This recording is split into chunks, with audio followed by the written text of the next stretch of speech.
We've been telling you about these ghost towns down the shore where a lot of the houses, or almost all the houses, were destroyed, and Ortley Beach is one of those towns. Every other house on the street was completely destroyed, had to be knocked down, or had to be completely refurbished. But imagine being a homeowner and hearing that your house was actually one of the ones that survived.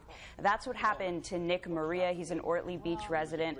A few days after Sandy, Nick says the Department of Transportation wrongfully tore down his Ortley Beach home. He says it was fully intact except for a couple holes in the roof, and it was pushed off its foundation a couple feet. He says he was going to fix it. He had every intention of doing so, and when he found out that it was gone, he was extremely depressed. This has been a tremendous toll on me and my family, physically, mentally, and financially. The Department of Transportation didn't immediately return my request for comment, but in the past they've told other media outlets that his house was in the street and it was sandwiching a utility pole along with another damaged house, making it unsafe. Nick says that's not the case. And if you look at this picture, you can see that Nick's house is next to the utility pole, but I spoke with his neighbors and they tell me they don't think that it was knocking down the utility pole. They don't even think his home was touching it, and his house definitely was not in the street. The worst thing about this, Bill, is he didn't just lose a house, he also lost everything inside the house.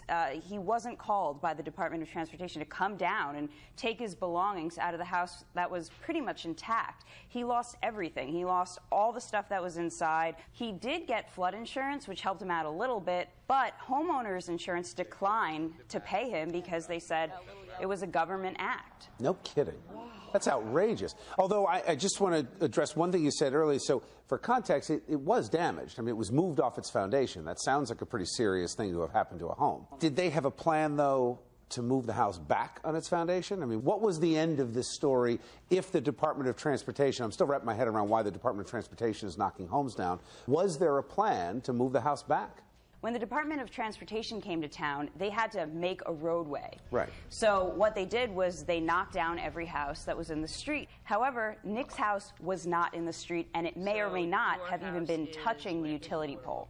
Is he suing? He says he's not really sure who to sue, what to do here, and that's why he continues to fight, bringing it to various media outlets and exposing the story. Is the Department of Transportation standing by it, saying we did the right thing knocking this house down, or are they saying, oh, let's not say anything yet? Originally, they told Mr. Maria that his house must have been in the street, otherwise it would not have been torn down. Yeah, government can't make a mistake. No, of course not. Was his house going to have to be torn down anyway because it was moved off his foundation? And then the issue becomes, why didn't somebody just tell me when so I could get all my belongings out of the house?